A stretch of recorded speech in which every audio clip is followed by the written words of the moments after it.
yang kita dapat lihat pada hari ini, kita bersetuju bahawa Amerika atau kuasa besar tidak harus campur tangan dalam isu di Syria. Dan isu di Syria ini, walaupun Amerika tidak mengambil tindakan, kita harap masyarakat dunia mengambil tindakan yang tegas, yang lebih konstruktif bagi menghentikan pembunuhan di sana. Kita tidak mahu angka 100,000 ini mencapai 500,000, mencapai 1 juta dalam beberapa bulan lagi. Dan kita harapkan bahawa konflik ini segera ditamatkan dan keamanan akan kembali boleh dipulihkan di Syria, insya-Allah.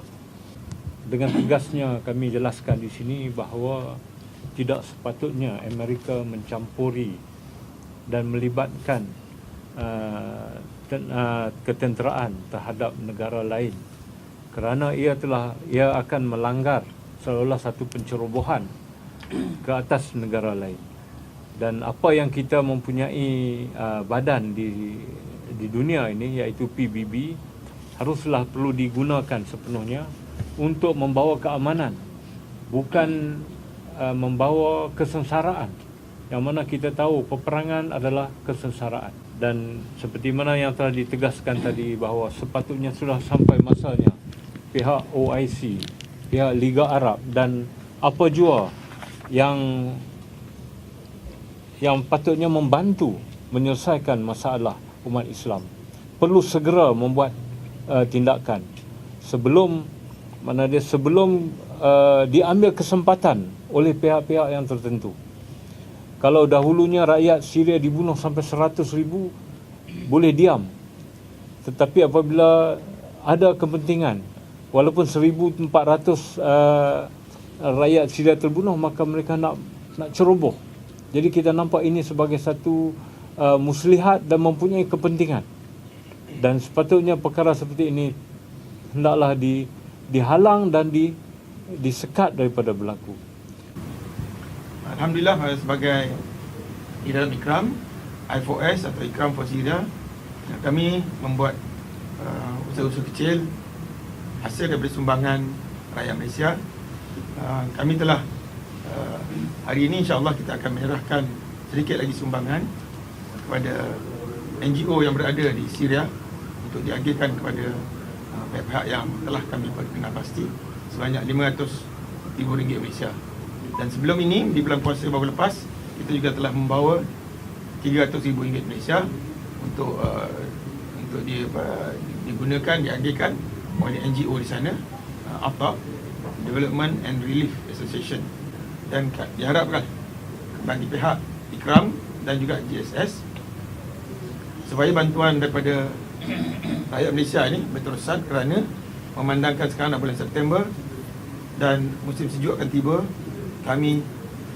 Saya sangat-sangat merasalah, saya sangat merasa setelah balik pada misi ini, apa akan dirasai oleh anak-anak kecil, orang tua yang berada dalam kemah dalam masa musim sejuk yang akan datang ini. Berikutan dengan serangan senjata kimia baru-baru ini, kita telah melancarkan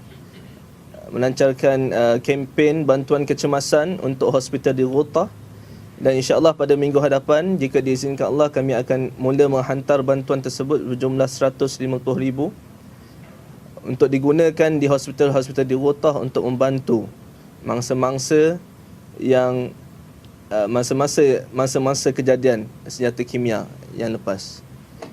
Di peringkat ABIM dan juga Malaysia Lifeline for Syria yang merupakan juga gabungan dalam gabungan selamatkan Syria, kami menyokong penuh dan insya-Allah kami menyatakan hasrat kepada semua rakyat Malaysia dan juga umat Islam dan juga kerajaan Islam untuk sama-sama membangkitkan suara untuk menyatakan bantahan jelas mengenai apa yang berlaku di Syria. Bukan semata-mata menghantar bantahan suara, tetapi menghantar bantuan kewangan kepada rakyat Syria yang kini sedang berada dalam keadaan yang sangat daif.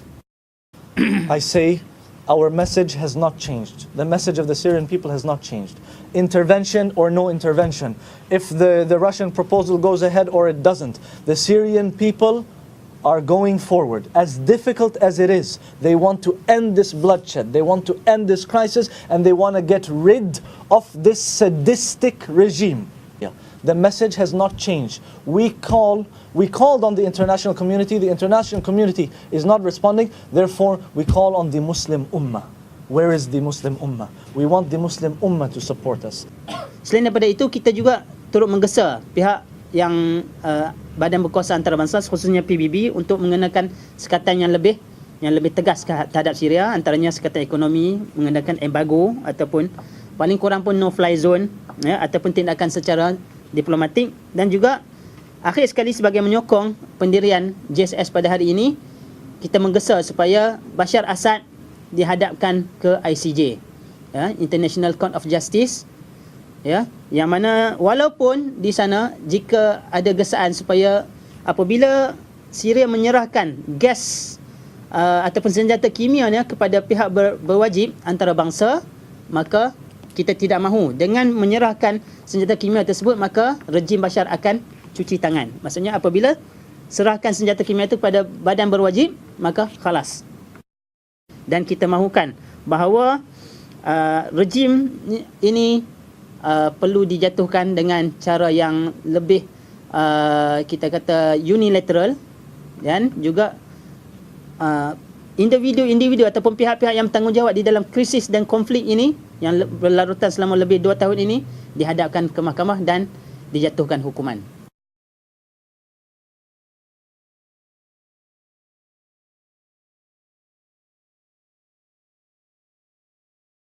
Kalau kita lihat dalam sidang parlimen, perkara ini telah dibangkitkan oleh YB Salahuddin Ayub pada ketika beliau memegang ahli parlimen Kubang Kerian pada ketika itu untuk menggesa sidang khas parlimen berkenaan dengan isu di Syria. Namun ianya tidak berlaku. Jadi kita berharap pada sidang parlimen kali ini kita akan cuba letakkan juga bahawa isu umat Islam terutamanya di Syria dan Mesir sekarang, kerajaan Malaysia juga perlu mengambil peranan. Jadi kita akan bersama-sama dengan NGO-NGO lain, gabungan-gabungan lain untuk mengangkat isu umat Islam, isu saudara kita di Mesir dan Syria untuk dibawa sebagai agenda di dalam parlimen dan agenda kerajaan Malaysia pada masa hadapan, insya-Allah.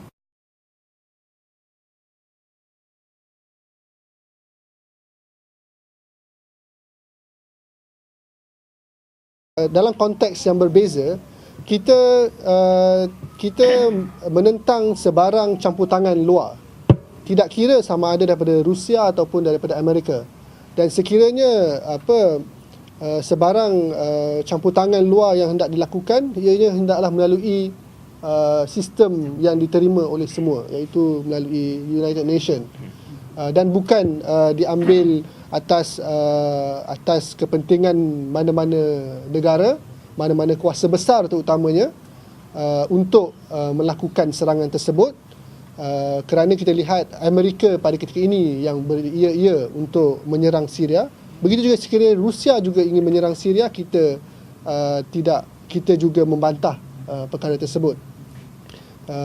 Dan kita harapkan yang paling utama adalah sebenarnya negara Islam itu sendiri, negara-negara Islam mengambil peranan yang lebih besar. Sekiranya kita tidak mengambil peranan ini, maka apa yang kita lihat sekarang, Rusia dan Amerika yang cuba untuk mencatur apa yang berlaku di Syria.